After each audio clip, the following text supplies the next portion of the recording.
This is a sequel, if you will, to last year's Art Hotel. Attendance to this event has doubled. Now, this has been the hottest ticket in Sacramento, and those tickets were free. It's been up and running for 3 weeks. Art, there's a big question mark on how to define art. Roughly 32,000 have come to experience it. I'm still trying to piece everything together. There's so many styles. 65,000 square feet of street, Art Street, where those in attendance could venture indoors, outdoors, and somewhere in between. People really into the artwork. A lot of it's interactive and it's super fun. In its final night, curators Seamus Kotz and Sean Berner reflect on the experience. It's been a lot of work and time. I know that. Yeah, I feel like next week I'm gonna digest it and kind of have a moment to kind of process it. But definitely, we're proud of it. They say art is what you make of it. It just depends on how you look at it and here where you're looking. There's a mannequin over there, and he has colors just shooting out of his mouth, and that's just great. And that speaks to me, and I really like that. This is where eclectic and electric meet. Pop and performance blend seamlessly. It is tangible and textured, and above all, creative. As for Seamus and Sean, there is more to come. Always. This is just the beginning. This is just the beginning. For those attending, a sticker on the door on the way out speaks to how many people came through here. It's its own interactive art. At last count, M5, that's the collaborative group that put this whole thing together, says there were at least 200 artists working on this in some way, but obviously a big success. Back to you. Neighbors called police because they heard this, a sideshow. Drivers drift in figure eights or donuts, while passengers hang out the window or drift with the car doors open. This is on private property behind a fenced-in area, but this is not the norm. It's usually impromptu, illegal, and dangerous. If you're on the streets, the police will show up, and when that happens, a lot of the people will get scared and they'll instantly jump in their cars and drive off. That's exactly what happened in Oakland, November 2014. Police blocked off about 100 cars. A van trying to escape through a fence got caught on train tracks. In January of 2015, Stockton also dealt with rocks thrown at police during a sideshow. We're literally just doing it to get everybody out the streets, man. It sucks to wake up in the morning, look at your Instagram, and see so-and-so is dead.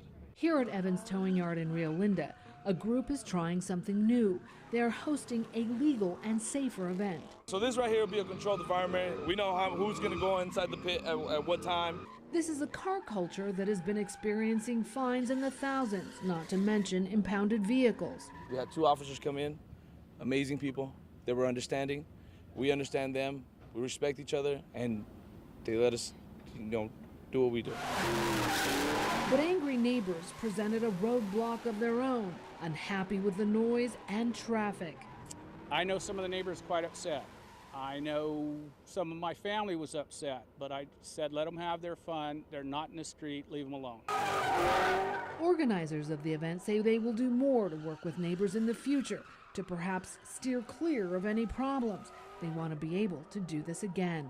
Some people go fishing, some people go hiking. We like to drift our cars.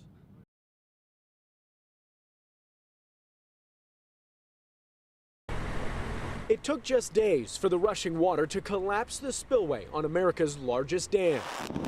Weeks of demolition followed. Hundreds of people, helicopters, and machines descended on Oroville. For months, truckloads of concrete were used to fill the massive hole. The final load of concrete was laid around 10 o'clock this morning on the chute. That completes Phase 1.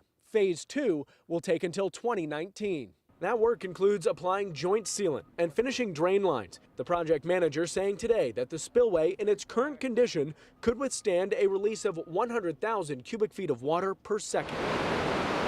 The project is an engineering marvel, but there are still other issues that many worry haven't been addressed. There's a lot more work to be done. Assemblyman James Gallagher of Yuba City says while the construction is an amazing accomplishment, the impacts of last February's crisis are still being felt by many. There was a lot of devastation downstream. Debris clutters the fish hatchery. Sediment displacement has destroyed acres of farmland. And that's one of the long-term things we need to do too, is we need to clean out this river and restore the riverbed. Gallagher says he hasn't seen a plan to remedy the destruction downstream, nor what steps will be taken to improve the oversight of the spillway and dam. So far, just analysis, and what we're really looking to see is some action. A fantastic feat on the Feather River.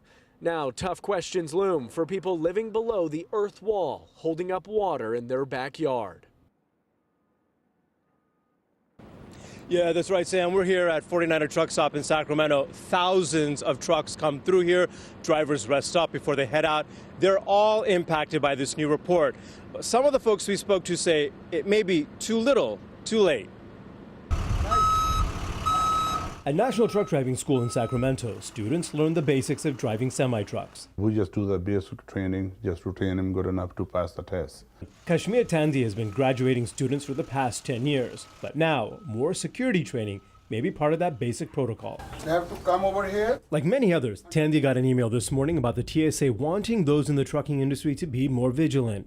They want drivers to do more to secure the vehicles when locking up, report any unusual vehicle modifications they see out on the road, and to be on the lookout for any suspicious behavior. The TSA's concern is terrorists are using trucks to ram into other vehicles and buildings with the intent to create massive fear and mass casualties, including an incident last summer when a truck drove into a crowd in France. The truck ramming attacks we have seen, a lot of people got killed and a lot of people got injured. It's good to be aware of the people so these kind of incidents can be prevented. But not everyone is excited about the TSA's warning. Honestly, I'd say that they're a little late to the game. Walter Ramey, who hauls construction supplies cross-country, admits the threat is real, but he points to the lacks in background checks required for truck drivers, unlike other professions such as pilots. He also wants people to understand just how difficult it would be for a potential terrorist to steal a semi-truck, given how hard they are to drive. Starting out in first gear, you could rev it up all the way to red line. You might be going about 10 miles an hour. Scott Matthews just passed a TSA review. He believes at least the warning proves the TSA is committed to public safety. There's so many trucks out here on the road, and there's got to be some kind of control.